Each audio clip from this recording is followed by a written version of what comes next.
Assalamualaikum warahmatullahi wabarakatuh.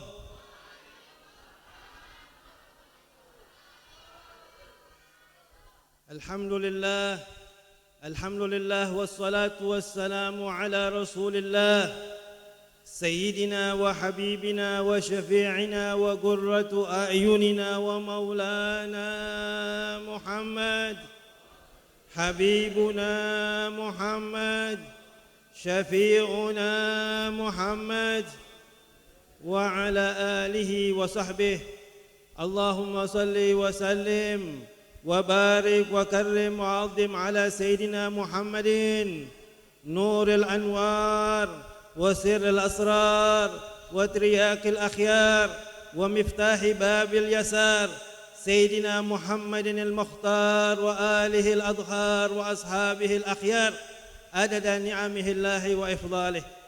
لا علم لنا إلا ما علمتنا إنك أنت العليم الحكيم. ربي اشرح لي صدري ويسر لي أمري واحلل عقدة باللسان يفقه قولي. أما بعد. Yang saya muliakan para alim ulama, tokoh-tokoh masyarakat yang saya tidak sebut satu persatu, tidak mengurangi rasa hormat ta'zim saya kepada semua ulama kita. Kita doakan ulama kita panjang umur, disehatkan badannya oleh Allah, diangkat derajatnya oleh Allah. Apa yang mereka hajatkan insyaAllah dikabulkan dunia wal akhirah. Amin ya rabbal alamin. Juga pemimpin desa Bojongkulur, dari Kadus, RW, RT, semua jajarannya, kita doakan bisa amanah, bisa menjalankan tugasnya karena Allah, diselamatkan dunia wal akhirah, diluaskan rezekinya oleh Allah, diberkahi umurnya oleh Allah, selamat dunia wal akhirah. Amin ya rabbal alamin. Juga Majlis Irwana, kita doakan majlis tetap eksis sampai akhir kemudian, sampai datangnya hari kiamat. InsyaAllah yang belajar dibukakan pintu futuh, bisa dapatkan ilmu yang bermanfaat.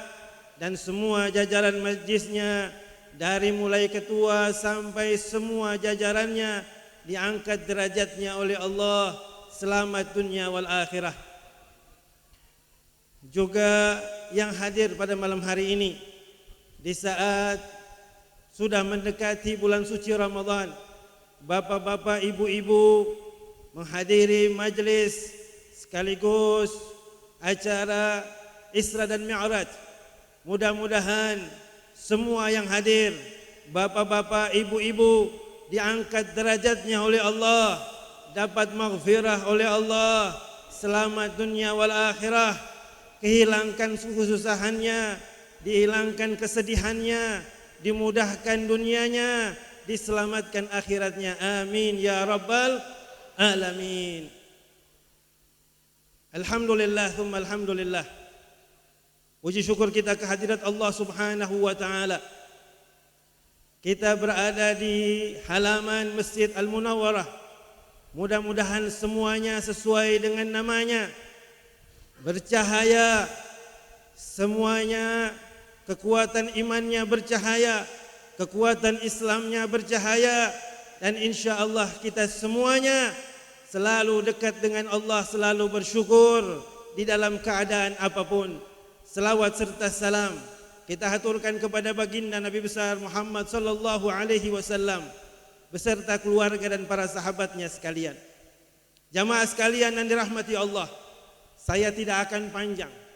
Sudah cukup tadi guru kita Ainul Yaqin sudah menjelaskan sedikit dengan kocaknya, dengan luar biasanya. Mudah-mudahan bisa ditangkap tentang apa yang telah beliau sampaikan. Kehidupan ini kalau kita ambil hikmah dari Isra dan Mi'raj Nabi Muhammad SAW. Isra dan Mi'raj ini perjalanan dari masjid ke masjid. Perjalanan kalau kita dari rumah ke masjid. Apa tujuan kita datang ke masjid? Datang ke masjid untuk dekat kepada Allah, rumah Allah. Orang yang dekat dengan Allah, dia akan selamat. Jangan hanya mengharapkan dunia, yang dunia akan ditinggal, khawatir akan dunia. Orang zaman sekarang hidupnya khawatirnya akan dunia. Naik minyak goreng susah, khawatir, bingung, resah. Kenapa harus bingung dan resah? Apakah makanan hanya minyak goreng? Yang resah bingung itu kalau tinggalkan salat. Fasta'inu bisabri wassalah. Jarilah pertolonganmu sabar dan salat. Kalau mau cari pertolongan, tidak ada pertolongan yang lain kecuali dari salat dan sabar, kata Allah Subhanahu wa taala. Kalau kita susah, ambil wudu, salat. Nabi begitu. Nabi katakan Bilal, "Gumu ya Bilal." Berdiri ya Bilal, tenangkan hati kami dengan salat. Bilal terus ambil qamat. Azan baru qamat, Allahu Akbar, Allahu Akbar. Begitu dengar azan Bilal, semuanya ahli Madinah tenang. Tidak ada kegelisahan, lupa segala-galanya. Karena azan Bilal itu kalau di Bojongkulur, kalau dari Al-Munawwarah ini azan, itu sampai kelurahan, sampai di mana-mana kedengaran suaranya. Ini Palu pakai loudspeaker tidak kedengaran di mana-mana. Tapi suara Bilal, Allah kasih dia satu karamah.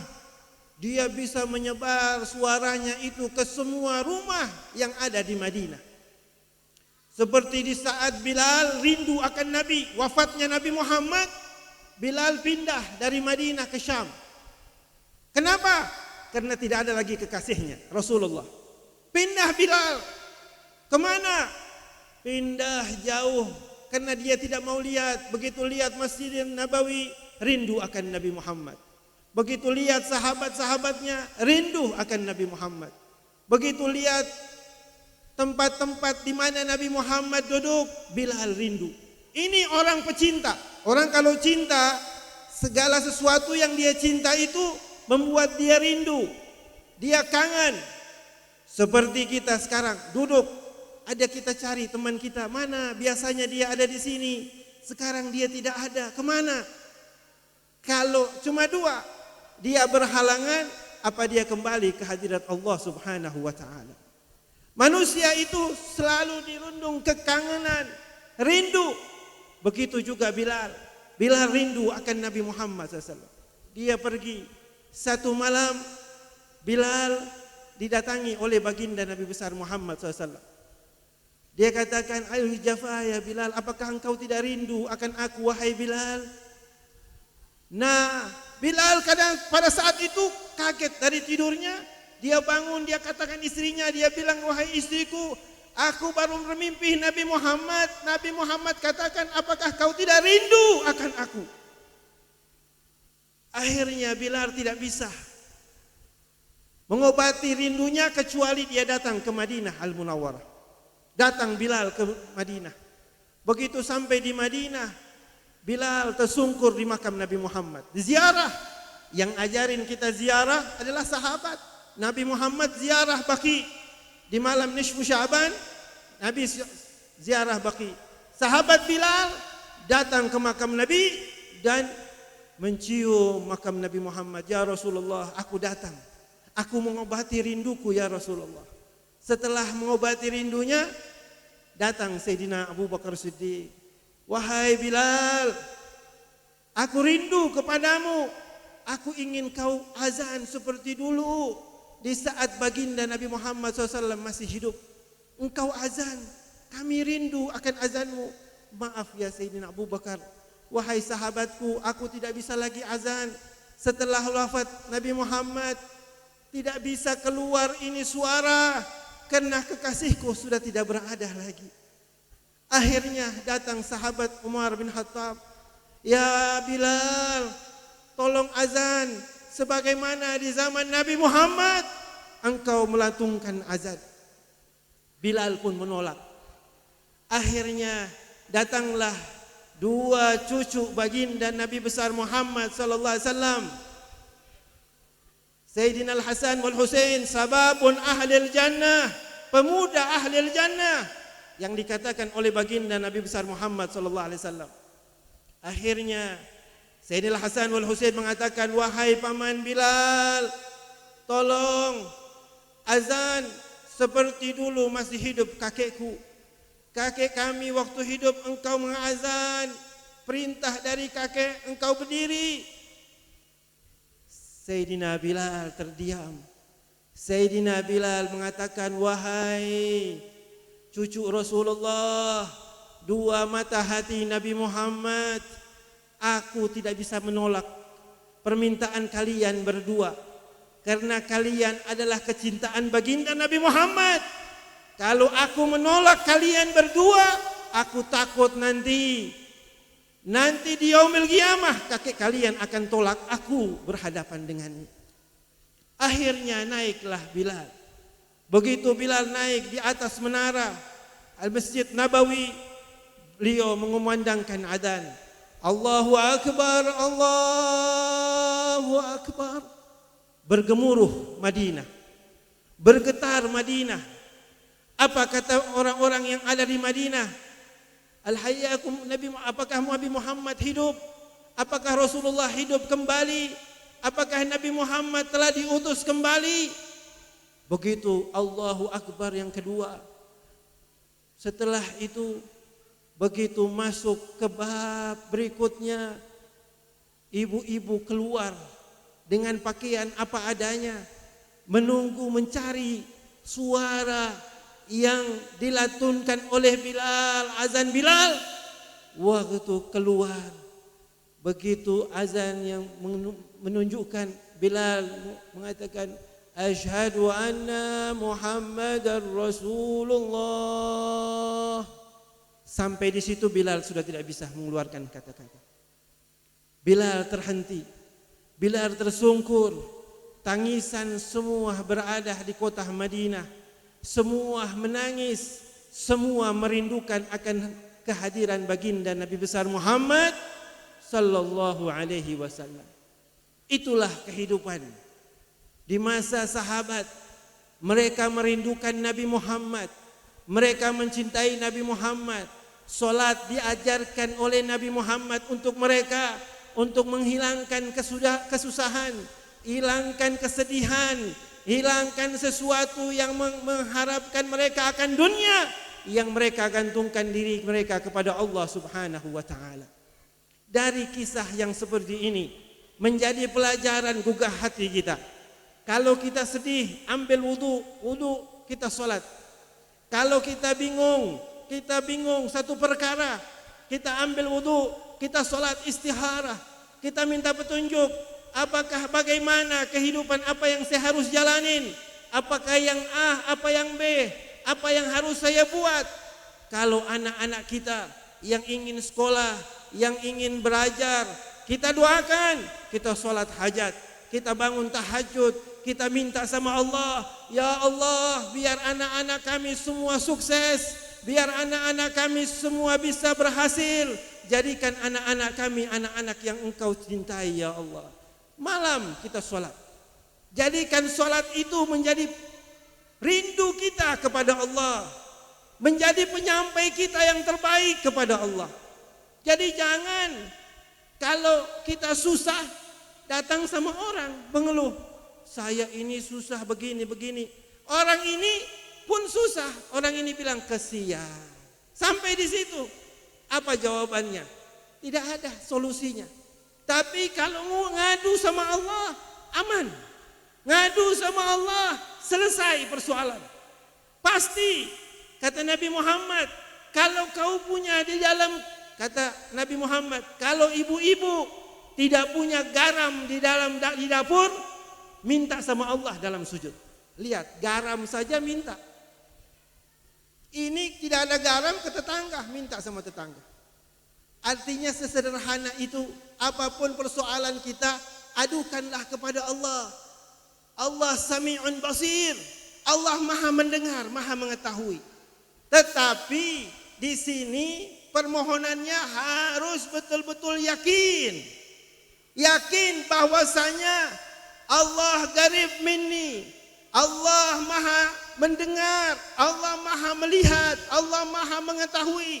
Ada doa yang kita mohonkan, begitu kita minta Allah langsung jawab.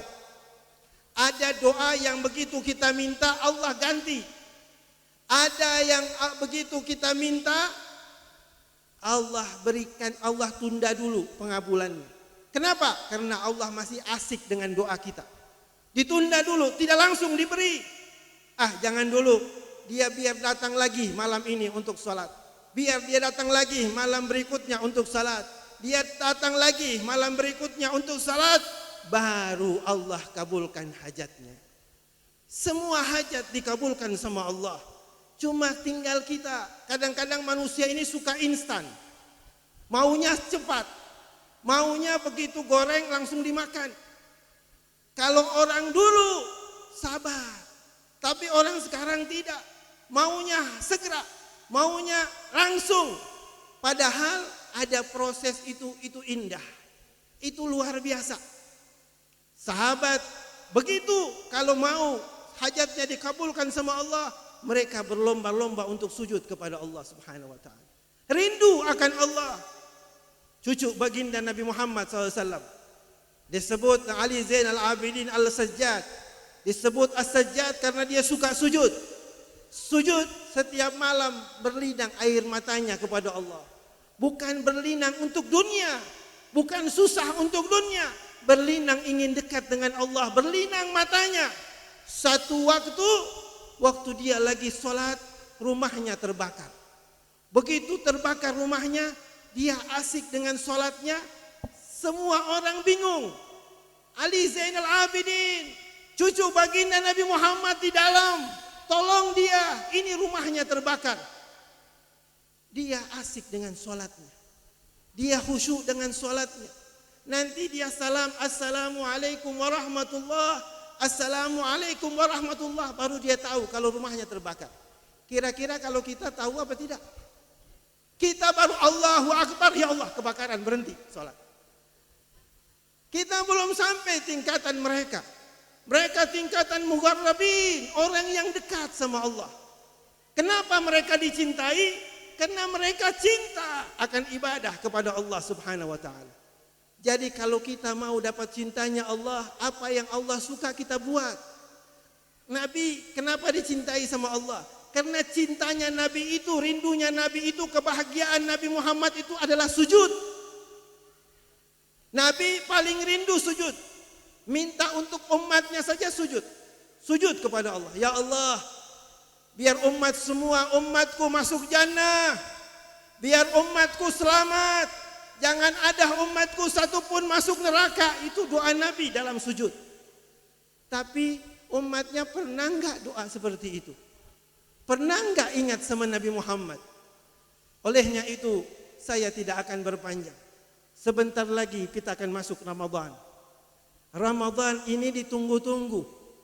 Kita selalu doa. Kita ikut doa Nabi, balighna Ramadan. Pertemukan kami ya Allah dalam bulan suci Ramadan. Ramadan ini kalau ibu-ibu, bapak-bapak tahu, ibu-ibu akan bikin semua waktu ibu tidak akan yang lalai kecuali ibadah kepada Allah. Karena luar biasa. Jangankan muslim, orang kafir dapat berkah Ramadan. Apalagi dia muslim. Orang kafir di Palu, mereka orang-orang yang jualan datang sama Al-Habib Idrus bin Salim Al-Juhri. Dia katakan, Habib, kalau bisa Ramadan ditambah lagi. Habib Idrus bilang, Ramadan bukan saya yang atur.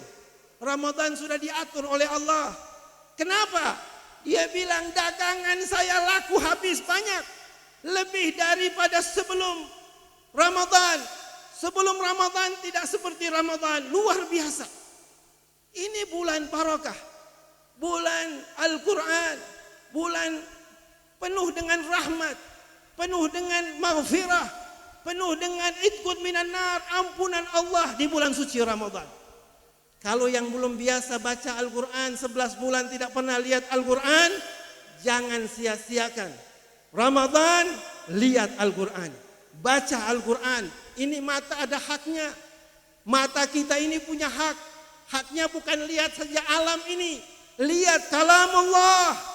Lihat bagaimana yang mukjizat yang diberikan oleh Allah kepada Nabi Muhammad. Ini kalam Rabbi, kita lihat. Siapa yang tidak mau dikasih pikun? Siapa yang tidak mau matanya buram? Yang mau dapat rahmat dari matanya, cahaya yang baik, lihat Al-Quran. Lihat, baca dia. Bismillahirrahmanirrahim. Renungi. Bacaan ini direnung. Bismillahirrahmanirrahim. Sahabat, kalau baca dia renungi, ada sahabat pingsan dengan baca Al-Quran. Kita tidak. Kita bingung dengan dunia, kita pingsan. Kita naik barang, kita bingung. Ada sesuatu, kita gelisah. Olehnya itu, kita taruh di hati kita kecintaan akan Allah dan Rasul sallallahu alaihi wasallam. Siapa yang menjalankan perintah Allah dan Rasul, menunjukkan keimanan dia kepada Allah dan Rasul. Olehnya itu, kita mohon kepada Allah Subhanahu wa taala, Allah kuatkan iman kita, Allah kuatkan Islam kita. Kita minta sama Allah agar kita bisa menjalankan ibadah Ramadan. Ramadan kita penuh dengan kita berbagi sedekah supaya semua bisa berangkat umrah, amin. Semua bisa berangkat haji, amin. Kalau mau seperti itu, bersedekah dan baca selawat. Siapa yang sedekah bagus, dia baca selawat, insya Allah dia berangkat dengan umrah. Dia berangkat haji. Ada seorang di Malang sana. Dia setiap hari Jumat, bapak ini dia tukang becak. Dia sedekah tenaganya. Dia tidak punya uang. Tapi setiap Jumat dia mengayun becaknya. Mengayun becak dia. Satu waktu ada bapak naik becak dia. Begitu naik, terus pas hari Jumat, bapak ini mau bayar. Begitu mau bayar, tukang becak ini mengatakan, maaf, terima kasih Pak. Loh, bagaimana terima kasih? Terima kasih, saya bayar. Tidak, terima kasih. Kurang, ditambah lagi. Dia bilang terima kasih. Kurang, ditambah, sampai 200.000 bayarnya. Dia bilang tidak, terima kasih Pak. Akhirnya bapak ini pergi. Bapak ini bertanya-tanya, kenapa orang ini tidak mau terima uang?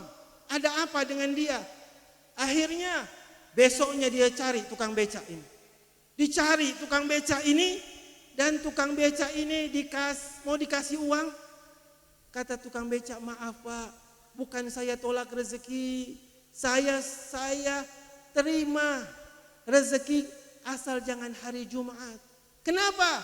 Saya sudah berniat, walaupun Bapak mau kasih berapapun, kalau hari Jumat saya tolak. Karena saya sudah berniat, di hari Jumat saya mau sedekah.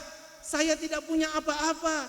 Hidup saya tidak bisa berbagi selain saya punya tenaga untuk saya sedekahkan kepada umat Nabi Muhammad di hari Jumat. Lihat. Akhirnya ini bapak tersentuh. Masya Allah. Oh begitu. Minta alamatnya. Boleh kasih alamatnya? Boleh. Ini tukang becak kasih alamatnya. Pulang. Besoknya itu hari Sabtu. Hari Ahad. Bapak ini datang ke rumah orang ini. Assalamualaikum. Siang, duhur. Buka pintu istrinya dengan mukenah keluar. Maaf Pak, mau cari siapa? Saya cari yang nama bapak ini. Betul rumah ini? Betul. Maaf, saya panggil bapak dulu. Panggil dia punya suami, tukang becak. Keluar. Oh bapak yang kemarin. Masuk Pak, silakan duduk. Begitu duduk, bapak ini bilang, maaf saya tidak lama. Saya hanya sebentar. Tapi minta maaf, jangan tolak. Apa maksud bapak? Saya datang bawa tiket untuk berangkat pergi haji. Plus harga satu orang 250 juta. Dua orang 500 juta. Karena tadi dia sedekah karena Allah. Allah jemput dia untuk berangkat pergi haji dengan haji yang spesial. Itu sedekah. Jangan main-main dengan sedekah. Kalau benar-benar karena Allah, itu kecil. Ini baru mau dipanggil pergi haji umrah. Dari mana uangnya? Saya cuma jualan seperti ini. Ini orang tidak yakin kepada Allah Subhanahu wa taala. Ini solatnya belum betul. Ini ibadahnya belum benar. Ini belum baca Al-Quran. Kalau dia baca Al-Quran, dia solat benar, dia yakin bahwasanya rezeki Allah itu pasti datang kepada semua umat Nabi besar Muhammad sallallahu alaihi wasallam. Qala Nabi sallallahu alaihi wasallam, afdalu ma qultu ana wan nabiyina min qabli la ilaha illallah.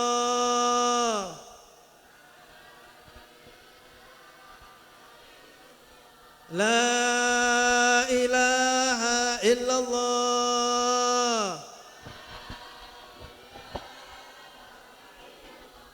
La ilaha illallah. Muhammadur Rasulullah sallallahu alaihi wasallam. Kalimatul haq alaiha nahya wa alaiha namut wa alaiha nub'ath insyaallah ta'ala minal aminin. Amin birahmatika ya arhamar rahimin. Ya Allah ya Rahman ya Rahim. Hidupkan kami dengan kalimat la ilaha illallah. Wafatkan kami dengan kalimat la ilaha illallah. Di alam barzah kami dengan kalimat la ilaha illallah. Di mahsyar dengan kalimat la ilaha illallah. Dan masuk jannahmu dengan kalimat la ilaha illallah Muhammadur Rasulullah. Ya Allah, bersihkan hati kami ya Allah. Bersihkan hati kami ya Allah. Bersihkan hati kami ya Allah. Di mana kami berada di rumahmu ya Allah. Berikan cahaya sesuai dengan nama masjid ini ya Allah. Al-Munawwarah ya Allah. Berikan terang hati kami ya Allah. Selamatkan kami ya Allah. Jadikan kami kekasih-Mu ya Allah. Ya Allah ya Rahman ya Rahim. Banyak kesalahan kami ya Allah. Banyak kesalahan kami ya Allah. Banyak kealpaan kami ya Allah. Banyak selalu kami mengecewakan-Mu ya Allah. Ya Allah, berikan ampunan kepada kami, kepada semua umat Nabi Muhammad ya Allah. Ya Allah, ya Allah, ya Allah. Berikan keselamatan kami dunia wal akhirah. Mudahkan hidup kami ya Allah. Luaskan rezeki kami ya Allah. Berikan berkah rezeki kami ya Allah. Sehatkan badan kami ya Allah. Jauhkan kami dari bala dan musibah ya Allah. Dan kami selalu dekat dengan Al-Quran. Hidup dengan Al-Quran, wafat dengan Al-Quran, dibangkitkan bersama Al-Quran, dan mencintai Al-Quran dunia wal akhirah kami ya Allah. Jadikan anak-anak kami yang selalu dekat dengan Al-Quran. Jaga solat kami ya Allah. Ingatkan kami tentang solat ya Allah. Dalam 5 waktu ya Allah. Dalam sunnah-sunnah ini, sunnah-sunnah solat ya Allah. Ya Allah, ingatkan kami dalam ibadah kami ya Allah. Ya Allah, kami hanya sandarkan diri kami hanya kepadamu ya Allah. Kami hanya berharap kepadamu ya Allah. Kami tidak akan berharap selainmu ya Allah. Tanamkan iman Islam kepada kami ya Allah, agar kami tidak berharap selain kepadamu ya Allah. Ya Allah ya Rahman ya Rahim. Terima taubat kami ya Allah. Terima taubat kami ya Allah. Terima ampunanmu ya Allah kepada kami ya Allah. Astaghfirullahaladzim. Astaghfirullahaladzim. Astaghfirullahaladzim wa atubu ilaih. Ya Allah, akhiri kehidupan kami husnul khatimah. Ya Allah biha, ya Allah biha, ya Allah bi husnul khatimah. Ya Allah biha, ya Allah biha, ya Allah bi husnul khatimah. Ya Allah biha, ya Allah biha, ya Allah bi husnul khatimah. Ya Allah, guru-guru kami yang masih hidup, panjangkan umur mereka. Orang guru-guru kami yang telah tiada, berikanlah kuburnya, lapangkan kuburnya, jadikan kuburnya raudhah min riyadil jannah. Orang tua kami yang masih hidup, panjangkan umurnya ya Allah. Jadikan kami bisa berbakti kepada mereka ya Allah. Orang tua kami yang telah tiada, jadikan kuburnya raudhah min riyadil jannah. Kumpulkan bersama Nabi Muhammad sallallahu alaihi wasallam birahmatika ya arhamar rahimin. Bisirril Fatihah. Bismillahirrahmanirrahim. Alhamdulillahirabbil alamin. Arrahmanirrahim. Maliki yaumiddin. Iyyaka na'budu wa iyyaka nasta'in. ihdinas siratal mustaqim siratal ladzina an'amta 'alaihim ghairil maghdubi 'alaihim waladdallin. Amin. Sebelum saya tutup dengan salam, kehadiran kita di tempat ini dengan kita membaca selawat kepada Nabi Muhammad. Selawat tadi kita niatkan untuk kedua orang tua kita. Kita niatkan untuk siapa yang kita niatkan. Niat itu akan sampai kepada mereka. Seperti Al-Imam Hasan Basri, ada seorang ibu datang kepadanya karena dia rindu akan anak yang baru meninggal. Begitu dia bertemu sama Imam Hasan Basri, ibu ini mengatakan, "Ya Imam, ajarkan saya doa supaya saya ketemu sama anak saya." Imam Hasan Basri kasih doa. Akhirnya malam ketemu sama anaknya. Begitu dia lihat anaknya, ternyata anaknya dalam keadaan yang mengenaskan, dalam keadaan yang susah, dalam keadaan anaknya terlilit dari sesuatu azab yang sangat pedih di alam barzah. Dia datang menangis ke hadapan Imam Hasan Basri. "Ya Imam, anak saya dalam keadaan yang mengenaskan, dalam keadaan yang mengkhawatirkan." Imam Hasan Basri ini orang yang wara, orangnya khauf, orangnya takut sama Allah yang tinggi. Begitu mendengar azab kubur, Imam Hasan Basri pingsan. Begitu pingsan, Imam Hasan Basri melihat ada seorang wanita yang berbeda dengan wanita yang diceritakan oleh ibu tadi. Dia melihat ada satu wanita diberikan mahkota, wajahnya cantik. Ditanya sama Imam Hasan Basri, "Mengapa kau dapat nikmat apa ini?" Dia bilang, "Aku mendapatkan kenikmatan disebabkan ada seorang yang saleh yang membacakan selawat dan mengirimkan pahala selawat kepada kami di alam barzah ini, sehingga 50 orang dari kami dapat syafaat oleh Allah Subhanahu wa taala." Jadi kita yang datang minta sama Allah, semoga orang-orang tua kita diberikan syafaat oleh Allah Subhanahu wa taala. Mudah-mudahan kerabat kita diberikan syafaat oleh Allah, diterangi kuburnya oleh Allah dengan berkat selawat kepada Nabi Muhammad sallallahu alaihi wasallam. Itu saja tambahan supaya kita kuat untuk hadir di majlis seperti ini. Biar capek, biar panas, biar ada sesuatu yang berat, hadir di tempat ini sambil mengangkat doa, mohon kepada Allah hajat kita insyaallah dikabulkan oleh Allah Subhanahu wa taala. Karena di dalam majlis perkumpulan yang seperti ini tidak lain pasti malaikat penuh banyak menghadirinya dan memberikan kabar kepada Allah, "Ya Allah, ada umat Nabi Muhammad di hari ini, di malam ini minta taubat, terima taubatnya." Allah bilang, "Saya terima taubatnya." "Ya Allah, ada yang punya hajat, terima hajatnya." Hajat kita pun diangkat oleh Allah. "Ya Allah, mereka mengharapkan agar syafaat untuk orang tua mereka, berikan ampunan kuburnya." Allah bilang, "Aku akan berikan." Kenapa? Ini khususiyah untuk umat Nabi besar Muhammad sallallahu alaihi wasallam. Olehnya itu jangan lepas dengan selawat. Duduk kita dengan selawat. Selawat yang pendek pun bisa. Sallallahu alaihi wasallam, sallallahu ala Muhammad, sallallahu ala Muhammad, selawat Jibril, itu pun bisa. Semua selawat baik. Selawat tidak perlu ijazah, langsung direknya Nabi Muhammad sallallahu alaihi wasallam. Bahkan tarigah kita, jalan kita, mursyid kita langsung dengan baginda Nabi besar Muhammad sallallahu alaihi wasallam. Itulah keistimewaan selawat. Tidak ada riya dengan selawat, tidak ada yang terhalang dengan selawat. Semua yang baca selawat, kecuali kalau di kamar mandi jangan baca selawat. Di mana tempat dalam keadaan ibu-ibu lagi haid, baca selawat untuk Nabi Muhammad, syafaat untuk kita semuanya. Itu keuntungan umat Nabi Muhammad, karena Nabi Muhammad sangat cinta kepada kita.